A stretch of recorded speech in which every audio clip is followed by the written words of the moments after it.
മോഹൻലാലിനെ നായകനാക്കി കമൽ സംവിധാനം ചെയ്ത ചിത്രമാണ് ഉണ്ണികളെ ഒരു കഥ പറയാം.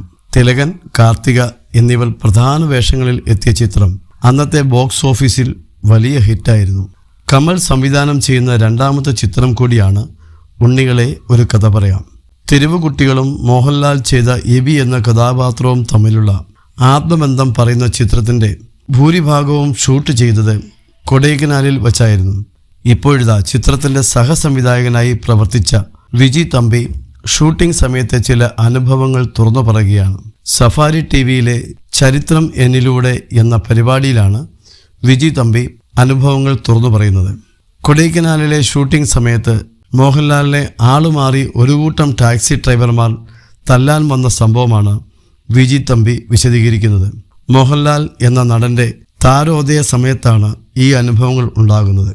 വിജി തമ്പിയുടെ വാക്കുകളിലേക്ക്. ചിത്രത്തിൻ്റെ ഛായാഗ്രഹണം എസ് കുമാറായിരുന്നു. ഒരു ദിവസം ഷൂട്ട് ആരംഭിച്ചപ്പോൾ എസ് കുമാറിന് കഠിനമായ തലവേദന അനുഭവപ്പെട്ടു. ക്യാമറയിലൂടെ നോക്കാൻ പോലും പറ്റാത്ത അവസ്ഥ. അങ്ങനെ ആ ദിവസത്തെ ഷൂട്ടിംഗ് പാക്കപ്പ് ചെയ്തു. അന്ന് ഉച്ചയ്ക്ക് 2-3 മണിയായപ്പോൾ ഷൂട്ടിംഗ് സ്ഥലത്ത് നിന്ന് താമസ സ്ഥലത്തേക്ക് തിരിച്ചു പോവുകയാണ് ഞങ്ങൾ. ഞാനും മോഹൻലാലും തിലകൻ ചേട്ടനും എസ് കുമാറും ചേർന്ന് ഒരു കാറിലാണ് പോയത്. ഈ സമയത്ത് മുമ്പിലൂടെ പോയ ഒരു വാഹനം എത്ര ഹോൺ അടിച്ചിട്ടും സൈഡ് തരുന്നില്ല. കാറിലുള്ളവർക്ക് ഭയങ്കര ഇറിറ്റേഷനായി. തിലകൻ ചേട്ടന് വരെ ഭയങ്കര ദേഷ്യമായി. ഒരു പോയിന്റിൽ എത്തിയപ്പോൾ ടാക്സി ഓവർടേക്ക് ചെയ്തു.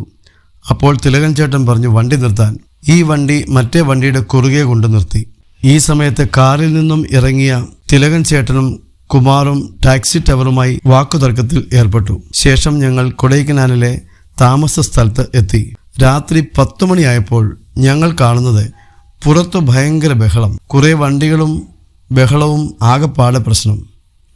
ഇവരുടെ ആവശ്യം പടത്തിലെ ഹീറോയെ തല്ലണമെന്നാണ്. ഹീറോ ഡ്രൈവറെ ചീത്ത വിളിച്ചു. ഹീറോയെ അടിച്ചിട്ടേ പോകുന്നുവെന്ന് ഡ്രൈവർമാർ വാശി പിടിച്ചു.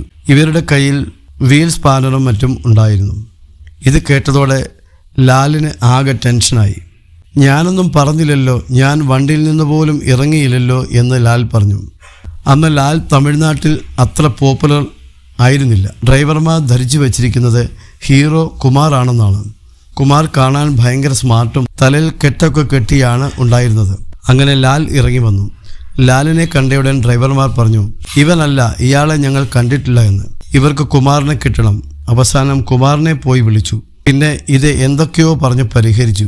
ശേഷം ഇതും പറഞ്ഞ് ലാൽ കുമാറിനെ കുറെ കളിയാക്കുകയും ചെയ്തു.